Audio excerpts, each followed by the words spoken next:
Hi, everybody. Ian Bremmer, and a quick take to kick off your week. It is U.S.-Canada relations that is driving a lot of the headlines right now. Not usually the most exciting relationship in the world, usually one of the friendliest, one of the most stable, but certainly not the way it's perceived right now, and particularly from the perspective of the Canadians. U.S.-Canada trade talks collapsed with this August 22 deadline. There was an effort to restart what had been stalled negotiations in the USMCA agreement. And the Canadian Prime Minister, Mark Carney, who's quite popular right now, over 60% approval ratings, but under a lot of public pressure not to back down. And instead to retaliate against the threatened tariffs that the Americans are going to be placing against Canada. And so what was looking like a near final deal with some compromise and concession that was going to already be a challenging sell for the Canadians across the country. But then the Secretary of Commerce, Howard Lutnick, came in at the last minute and added significant demands that from the Canadian side was seen as an infringement of sovereignty and restrictions on the kind of trade deals that the Canadians could enter going forward, effectively providing the United States with a veto. And that was that. That led the Canadians to walk out of the talks. It led Prime Minister Carney to say that the United States frequently signs deals in pencil, meaning they can erase it whenever they feel like it.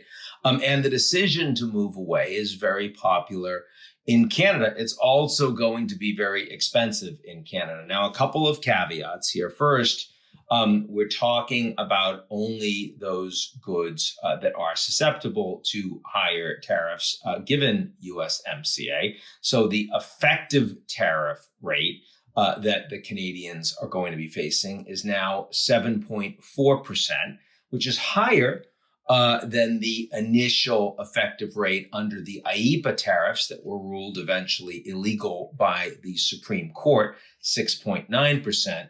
But still, it's not the 50%. It's not like every American good in Canada is facing a 50% tariff. So we need to be cognizant of that. Secondly, the United States President Trump has said he has threatened that these 50% new tariffs on cars and trucks and auto parts and steel, but in a tweet said that they are going to be implemented on January 1st. That's not tomorrow, and it's it's after midterms. It shows a reluctance to take more economic pain on Trump's part, even though Canada is a much smaller economy, and also recognition that the United States and Trump and the Republicans are underwater heading into those midterms. So why the big fight? And after all, USMCA was a material trade improvement on NAFTA. It was after the Abraham Accords, one of Trump's biggest foreign policy successes in his first term. And he said at the time that it was the best trade deal formulated, signed ever.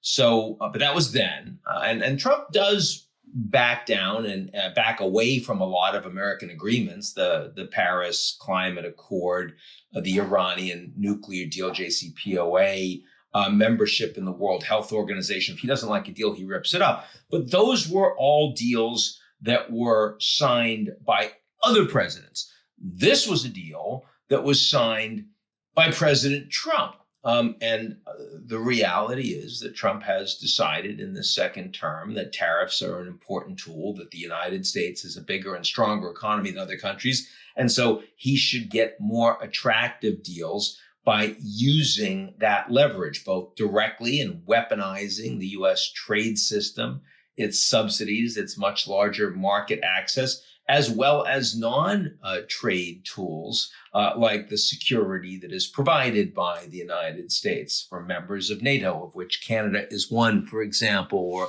in other alliances with Gulf states, with Asian allies. And all of that is to say that whatever deal you had before, you're going to have to do better with this Trump administration.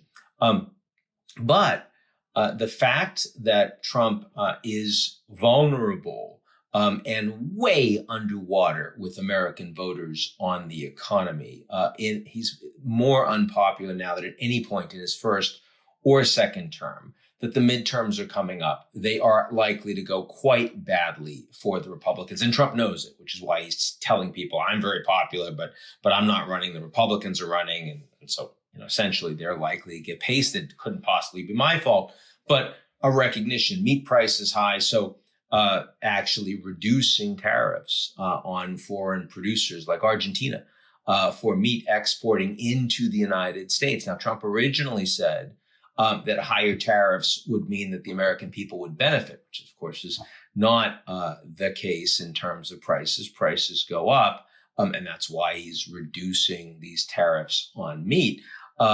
You've got oil prices, gas prices in the U.S. still $1 above where they were at the end of Biden's term and where they were before Trump engaged in the war in Iran. And that is still going on. So big fights, whether it is threatening major additional tariffs against those countries, read China, doing significant business in Iran, where there'd be major tit for tat against the United States and against smaller countries, but who are important trade partners of the United States, like Canada. And for many American states, Canada is the largest trade partner. Trump is going to have to tread more carefully, or he will become much more unpopular, even than present levels, with his existing constituents. And one of the reasons why Mark Carney is leaning into his elbows up mantra is because he sees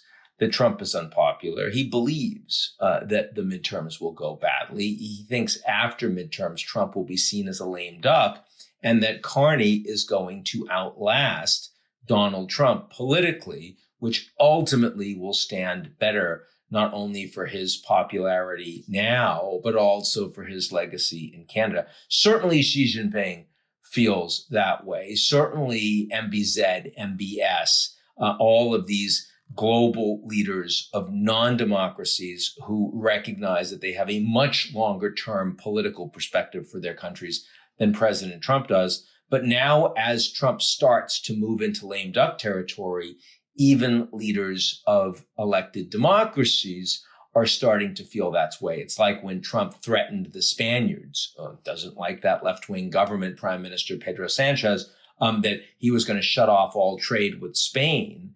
The Spaniards basically shrugged it off. Not what they would have done at the beginning of the Trump administration, but as Trump looks weaker, you see a willingness to lean into that. And I think that what we see from the Canadians right now is an indicator of what we're going to see from a lot more leaders over the coming 2 years. Is Trump is getting frustrated. He's throwing punches, but he's not seen as credible. And the closer we get to 2028, the more we're going to see that conversation. Anyway, certainly going to be damage to both the American and the Canadian economies. And the Canadian government does risk a significant near-term downside through all of this. But ultimately, they are thinking longer term. That's it for me. I will talk to you all real soon.